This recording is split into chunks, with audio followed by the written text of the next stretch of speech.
vamos a ir con un tema de actualidad que ya viene siendo parte de la grilla de los principales medios en la semana pasada y que también sigue teniendo actualidad en el día de hoy.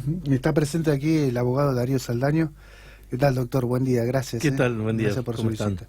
Bueno, motiva la presencia del doctor Saldaño, bueno, un caso que tomó estado público hace unos días y es la denuncia que hizo Ruth por justamente acusar a su mejor amiga de haberla abusado.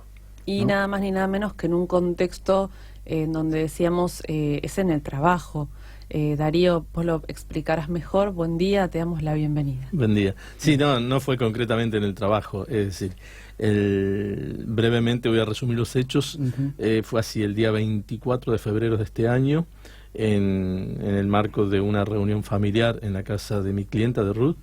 Va a amamantar el bebé después del almuerzo a su habitación, se queda dormida con el bebé en el pecho y cuando despierta se encuentra a su amiga, que había estado presente en la comida y todo, realizando maniobras digitales sobre ella y bucales sobre el torso de mi clienta, con el chico despierto e interactuando con el bebé en ese momento, lo cual motivó que fuera agredida por Ruth, que Ruth en ese momento violentamente la empujara, y a partir de ahí es donde empieza el verdadero problema, porque Ruth en primera instancia lo que trató fue de hablar con la mamá de esta chica con la que se conocen desde la infancia. Habían perdido contacto, lo habían retomado hace 2 o 3 años y bueno, no fue posible, y luego vinieron amenazas para que no realizara la denuncia por abuso. Hubo golpes, hubo 2 tentativas de incendio de la casa de Ruth. Y Ruth empezó un tratamiento y hasta que pudo denunciar. Claro. Cuando pudo denunciar se genera una situación que es la que más nos preocupa en este momento, que es el tema de la violencia laboral e institucional en la cual está sufriendo Ruth actualmente. Claro, vamos a enmarcarlo, ellas también, además de ser amigas de la infancia, laburaban en el mismo lugar. Claro, cuando retoman el contacto, Ruth, que ya venía trabajando, se abre una vacante y la hace entrar a esta chica a trabajar ahí. Cuando sucede esto, Ruth pide algún tipo de separación, de que no tener que estar al lado de esta chica por esta situación, básicamente, además de las agresiones que había sufrido, agresiones que sufrió dentro del trabajo, y la respuesta del colegio fue nula o inexistente, y ya no institucionalmente, pero sí personalmente, algunos directivos del colegio dieron respuesta que distan mucho de la posición que se debe tener ante una situación de esta delicadeza y de esta gravedad. Estamos hablando del colegio de médicos. El colegio de médicos, sí. ¿Cómo fue la reacción de la familia de Ruth en el momento que ella, se despierta y se da cuenta que está siendo acosada, abusada? Sí. ¿Cómo reacciona la familia de Ruth en ese momento? Pues estaban en su casa, ¿no? Sí, lo primero, había habido un episodio previo donde esta chica, quien abusa de Ruth, había consumido alcohol y tuvo algún tipo de actitud media confusa con la mamá de Ruth, una señora más grande, en la cual la cuñada de Ruth la saca, también le llama la atención y le pide que por favor se comporte, qué sé yo, y ahí es donde la chica deja de tener esas actitudes con la mamá de Ruth y se dice que se va a poner a limpiar, qué sé yo, todo después de la comida, y ahí es cuando sucede. Obviamente la familia de Ruth lo primero que hizo fue no permitirle más la entrada. Claro. Por eso lo del incendio. Y después viene la amenaza de incendio. ¿La amenaza o llegaron a...? Primero, hubo amenazas verbales. Segundo, hubo una tentativa de prender fuego, donde tiraron carbones encendidos arriba del techo de Ruth. No pasó nada con eso. Y el 8 de abril tiraron directamente una botella con combustible Epa. arriba del techo. Esta misma gente, y bueno, tenemos testigos que la vieron comprando eso en un supermercado, comprando el alcohol, comprando las botellas, o sea, con el líquido, ¿no? Y a ella y a la madre. La denuncia está asentada en el Gabinete de Delitos contra la Integridad Sexual en la DDI, ¿no? De acá de La Plata. Exactamente. Digo, ¿cuáles son los próximos pasos a seguir, doctor? Digo, ¿va a haber un juicio? ¿Cómo es el procedimiento? Lo primero es la recolección de pruebas, es decir, Claro. lo que hay que entender es que este tipo de delitos son delitos a puertas cerradas, normalmente no son delitos que se hacen públicamente y donde uno puede contar con testimonios o si uno puede contar con algún registro fílmico es porque eventualmente lo había en ese momento no lo sabía el perpetrador, pero la realidad es que generalmente son delitos en la oscuridad, a puertas cerradas, así que lo que hay que hacer es una colección de indicios que den cuenta de esta situación. ¿Cuáles serían los indicios? Y tomarle testimonio a las personas que inmediatamente cuando pasó eso tomaron contacto con la situación. La madre, por ejemplo. La madre, la cuñada, el hermano. Hacer algún tipo de análisis psiquiátrico y psicológico tanto de víctima como del perpetrador y poder ver la compatibilidad con este tipo de sucesos y todo aquel tipo de situaciones que puedan dar indicios de que esto realmente pasó. Es decir, la justicia en este tipo de delitos no se puede quedar con que es la palabra de una contra la otra, sino que tiene que buscar la manera de dar luz al asunto. En este caso en particular están dadas las condiciones por la seguidilla de hechos violentos que hubo previo a la denuncia y el comportamiento de la perpetradora durante ese tiempo. Claro, Ruth decide hacer las denuncias después de haber identificado que querían quemarle la casa. No, Ruth decide hacer la denuncia cuando puede superar la vergüenza, el miedo, el temor a que no le crean, el sentirse expuesta. Eso fue lo que... el clic, ¿no? Como Sí, no, pero además tuvo asistencia terapéutica. Claro. Hasta poder llegar a hacer esa denuncia. Y bueno, se da la situación de que no solamente afectó a Ruth, es decir, el hijo de Ruth también en algún momento tenía algún tipo de... ¿Cómo decirte? De actitud donde repetía situaciones. Agarraba un pecho de Ruth y decía, este mío, este de Cami, el otro. Como que había visto esa situación.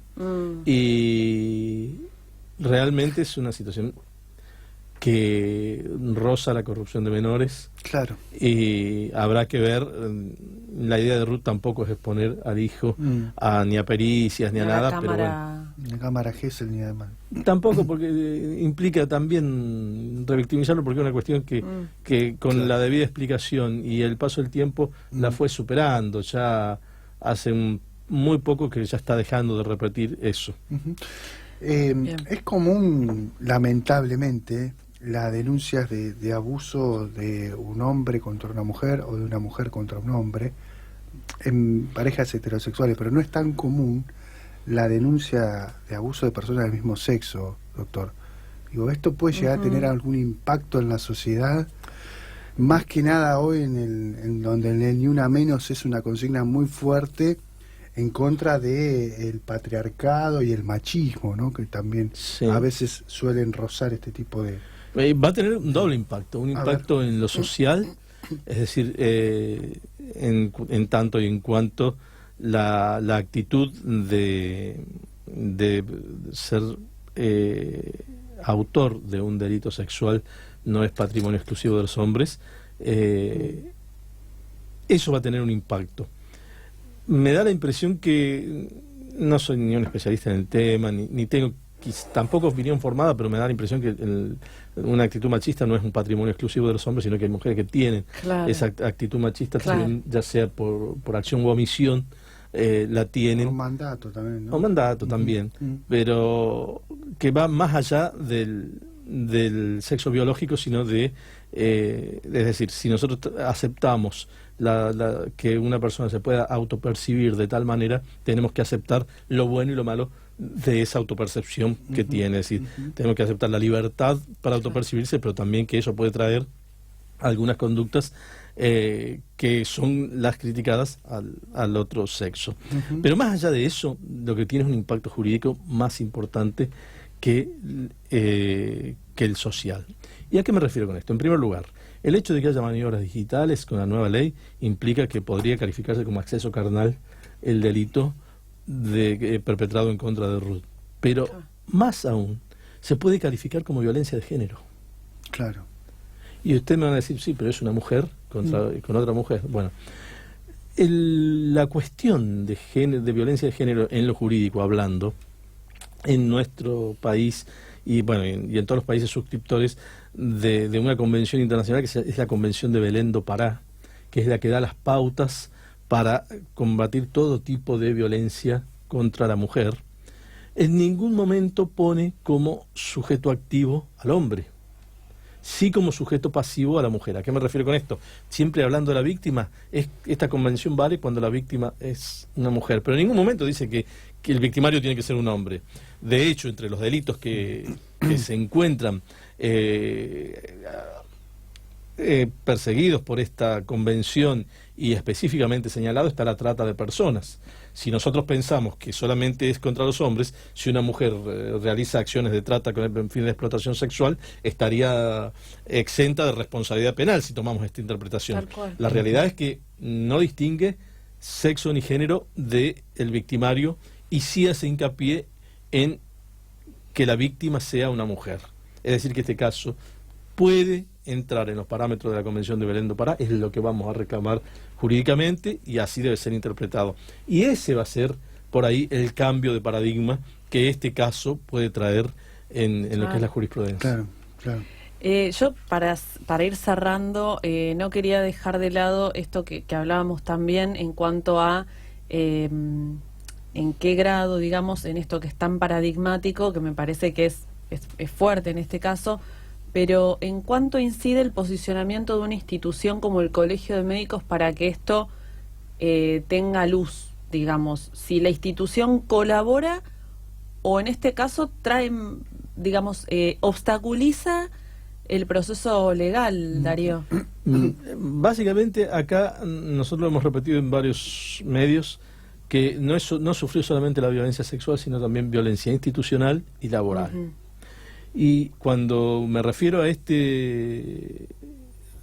faz de la violencia sufrida, me estoy refiriendo específicamente a lo que pasa en el trabajo.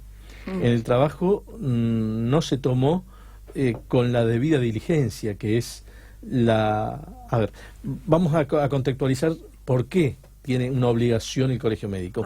El colegio médico no es una empresa privada, tampoco es un ente público. No. Pero es una organización en la cual el Estado, la provincia de Buenos Aires, delega el poder de policía sobre las matrículas de los profesionales. Actúa por delegación del Estado y en cierto punto, si bien es paraestatal, tiene funciones similares a las del Estado y obligaciones similares a las del Estado. Bien.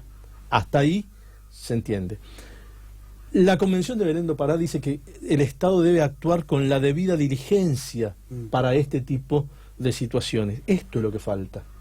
Que el Estado haya exigido a las asociaciones profesionales, porque las leyes son previas a la Convención de Belén do Pará, será materia legislativa, y que además las instituciones no hayan adoptado mecanismos para salvaguarda de las víctimas y para protección de eventuales conflictos que se puedan dar en el ámbito de instituciones de estas características. Entonces, el Colegio Médico no actuó con la debida diligencia. Hasta ahí estamos hablando de una comisión por omisión, es decir, omite hacer lo que debe. Lo que debe, claro. Pero además, la manera de encarar el problema ya es lo violento.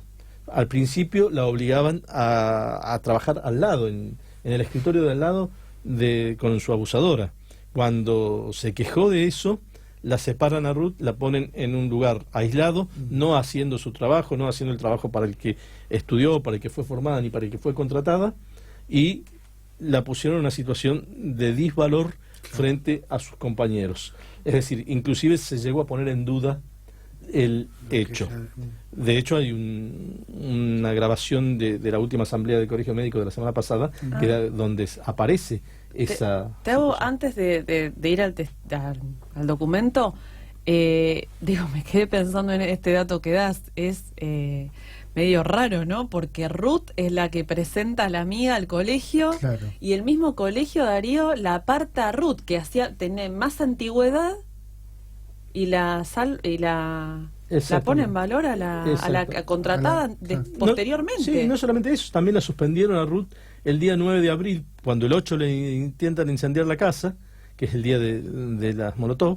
Ruth falta al otro día y recibe una carta de documento donde la suspenden. Va a explicar y no, pese a haber hecho denuncia, estar comprobado. sí. Y realmente no, lo toman como un conflicto entre padres y no como lo que realmente es. Fue un abuso. A ver, escuchamos lo que decía el Colegio de Médicos sobre este caso. En la asamblea. En la asamblea. Quiero aclarar que esto es un hecho que fue de público conocimiento, que no sucedió en la institución, que fue totalmente ajeno a la misma. Fue un hecho que sucedió extramuros del colegio, pero independientemente de todo, por ser dos empleados involucrados de este colegio, ha tomado repercusión pública y ha sido de público conocimiento en todos los medios de comunicación. Entonces, sí, doctor.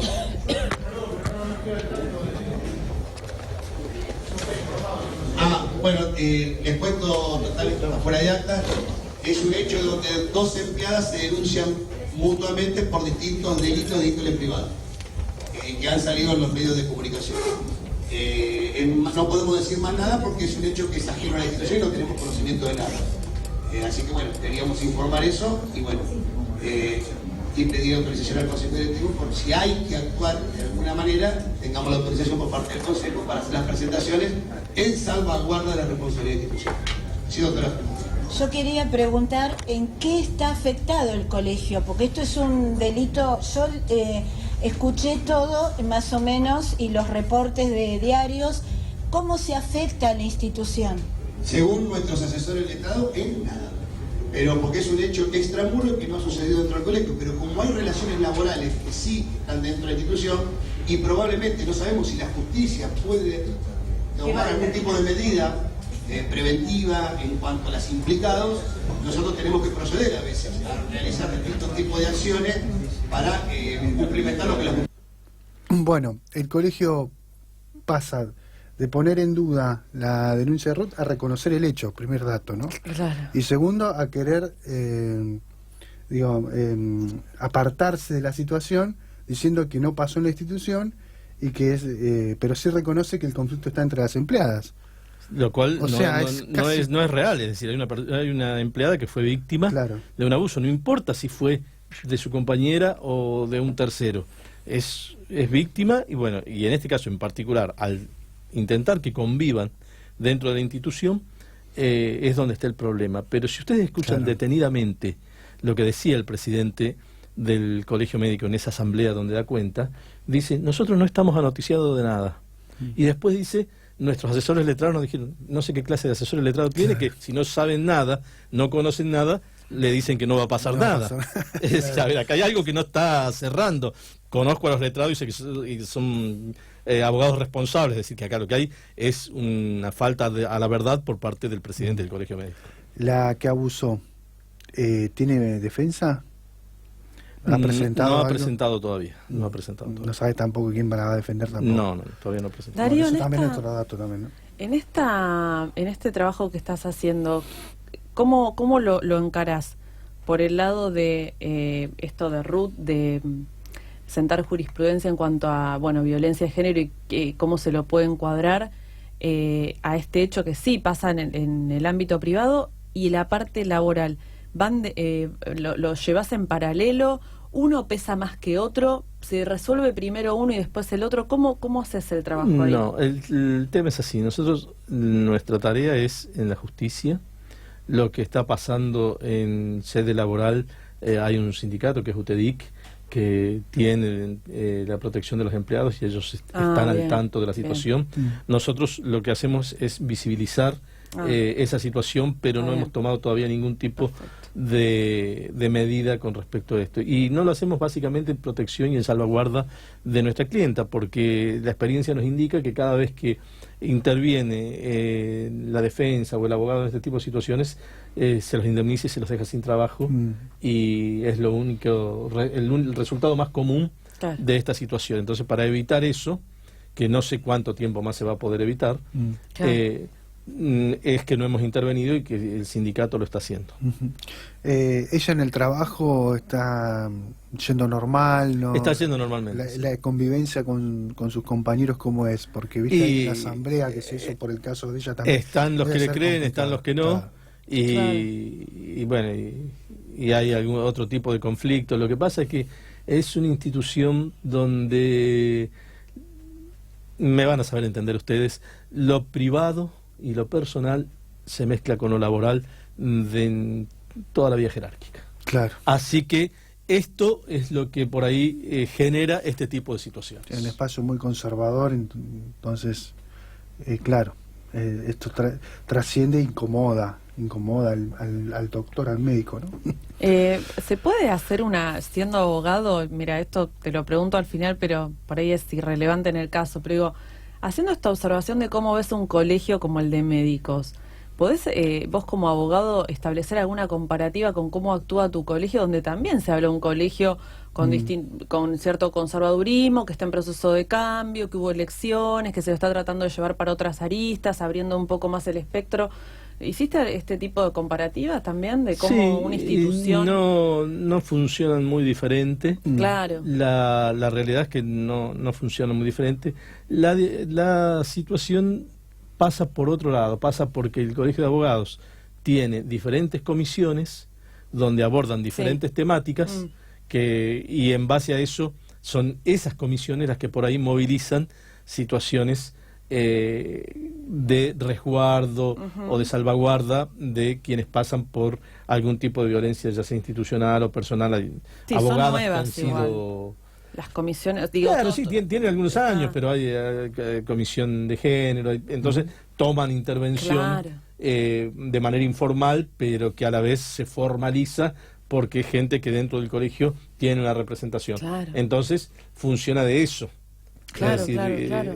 En el colegio médico no funciona, no porque no existe. No existe. Acá porque como la temática legal es la específica del objeto del colegio, sí existen, y ahí es donde tenés la comisión de niñez, tenés tal y cual comisión que toma intervención. O sea que en el colegio podría organizarse, esto podría sentar un precedente para que el colegio revea su funcionar interno para dar lugar a este tipo de casos y agilizarlo, como vos decías, que estaría bueno que revea. Como te digo, primero tiene que haber una exigencia legislativa adecuándose adecuando las asociaciones profesionales a los nuevos parámetros y postulados incorporados constitucionalmente de las convenciones internacionales. Y segundo, más allá de eso, las asociaciones profesionales, por la delegación estatal que tienen, deben actuar con la debida diligencia en tener los mecanismos institucionales de salvaguarda para este tipo de casos. Todas, sin excepción, deberían tenerlo. Sin excepción, por más conservadoras que sean. Por más conservadoras que sean. Bueno, ¿y cómo siguen este caso? ¿Cuáles son los próximos?